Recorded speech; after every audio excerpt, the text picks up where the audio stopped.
and welcome back to my channel. Today we are going to do some cooking. I need to do some batch prep cooking and I thought I'd let you join me as we go through. Now the first thing to do is always to make sure that your workspace is clean and clear. I'm going to be doing 3 meals today. I'm going to be doing enchiladas with the leftover chicken from my roast yesterday, and I'm going to be doing a chicken korma and a bolognese sauce. Okay, so I'm just going to grab my recipes. I will put all the recipes down in the description box as well, but I'm going to get all the ingredients that I need. I'm going to sort them by the recipes that I need them for, and first I'm going to prep all the ingredients. Takeaway tubs or spare ice cream tubs, or I picked these up, the 6 plastic tubs from the out of home section. I like to use generic plastic tubs that I don't mind throwing out if they get really stained or they get broken or something goes wrong, but they're also in the prep process really helpful. So I will line mine up on the side and I'll put in the ingredients that I need. So like for bolognese, I need onions, I need a brown onion, I need some carrot, I need some garlic oil, butter, I need the mince. And so I'll get everything out on the side, and anything that needs prepping beforehand, the spring onions, celery sticks, onions, like brown onions, the carrots, I will put into one of these tubs. And then I'll do the same with the curry, so I'll put the chicken in a tub, I'll put the onions in a tub, I'll do the same with the enchiladas, so I'll pull out all the chicken that needs to be done and I'll put that in one tub, and then I'll mix it up and do the spices later. So it just means that if I'm stopped partway through, everything's measured out, everything's done, and when I'm ready to start cooking, which will probably be later on today, I can then just put things in without having to worry about peeling and chopping and cutting.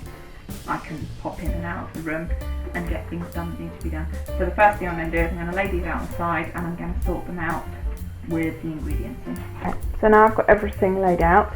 So here I've got the beef mince, carrots, onions and mushrooms. I do a sweet and sour type sauce instead of a tomatoey sauce, so I'll put a can of tomatoes in, but I'll also do a sweet and sour. So I've got the pineapple, I've got the fat and the tomato ketchup for that. Here's the stuff I'll need for the chicken curry. I've got chicken defrosting, stem ginger, peas, onions and mushrooms. I will also be using ground almonds, but I'm not going to get those out yet. It's what I need for the enchiladas. So there's a tub of chicken, and then there's onions and mushrooms, and then I realised I've got the stuff to make stock as well. So here I've got the chicken carcass, which just needs to be boiled down, and some onions to put some flavour in. I chop up all the onions, prep all the mushrooms, get all of those in, but as you can see, if it's all laid out, then I can easily put things into the tubs as I work through them and put the lids on, and I know that it's all ready. What I will do after I've prepped it all and cut it all is I'll get out the rest of the ingredients, I'll weigh and I'll measure those. Right, while I'm prepping, I'm just going to put the stock on to the chicken carcass on to simmer down to the stock. So all I do with that is I put the chicken carcass into a large saucepan, I cover it with water, chuck in some onions and a few herbs and spices, and I just let it simmer for about 4 to 6 hours. So that's going to be going pretty much all day in the background. Into my chicken stock, there's the chicken carcass.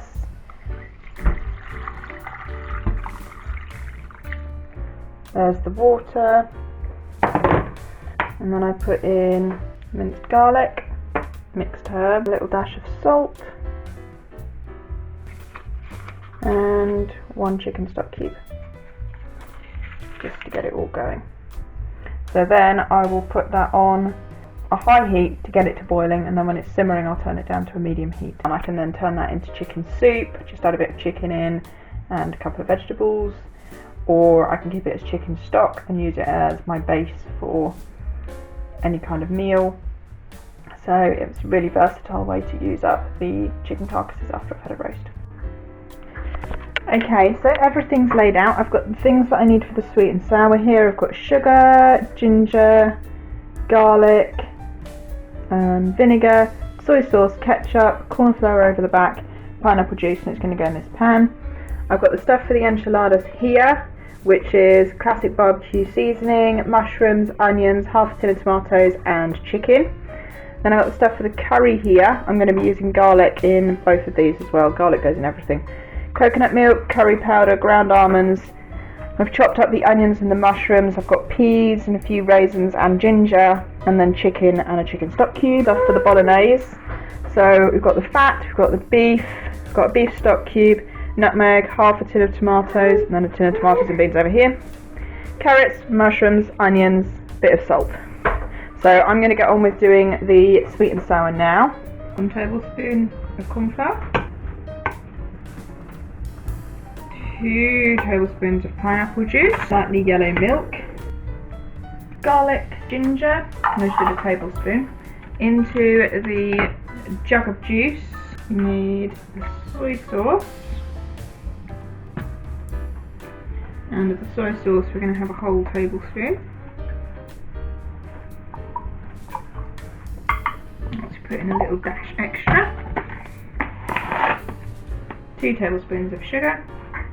A bit of garlic, and the ketchup I don't measure, I just do it until it kind of looks a little bit browny. You'll start to smell the vinegar, so that slightly astringent sweet smell as it gets thicker. Okay, so I'm just going to turn the heat down, just watch it.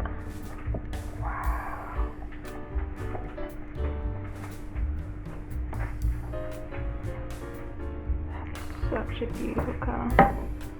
The sweet and sour sauce is all made. So give us a quick wipe down and then get started on the bolognese.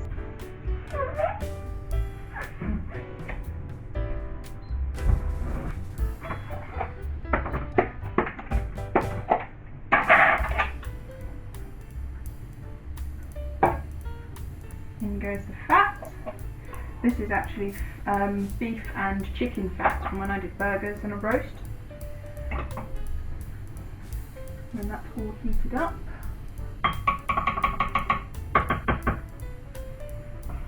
we've got onions and carrots. I'm just going to chuck some mushrooms in as well.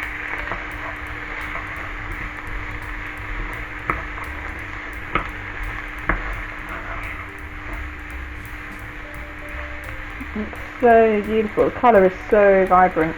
Okay, and in goes that mix. Okay, while the bolognese starts cooking, I'm going to get started on the enchiladas. You just need to cook off the onions and juice down the sauce a little bit, and then stick it all together.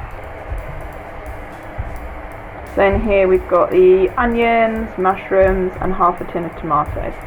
So we're just going to chuck that all in there, and then a little bit of garlic, a bit of barbecue. Okay, so here's the enchiladas. I have had to put a little bit extra water in because it was just too dry. So that's just barbecue seasoning, chicken, onion, mushroom, and tomato, and obviously water. And here we've got the basis of our bolognese, and the meat is pretty much all cooked. Here's the stock at the back. Looks beautiful. And the bolognese, you just sprinkle a bit of flour in. That just helps to bind to the fat and make a bit of a gravy. So where there's fat come off the beef, the flour makes it a little bit thicker. So then we put in some tomato puree and sweet and sour. This is going to make it so good. This is instead of wine and stock. A liberal amount of garlic. Nutmeg is one of those sweeter spices. Put in the salt, stock cube, tomatoes and beans.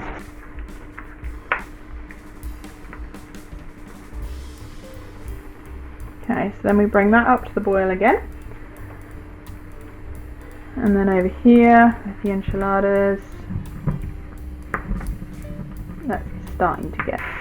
Okay, so the chicken is mostly cooked. 3 small onions, but normally I don't use 2, it's just because they were so small. I'm going to chuck in the mushrooms, and then I'm going to add in a stock cube as well.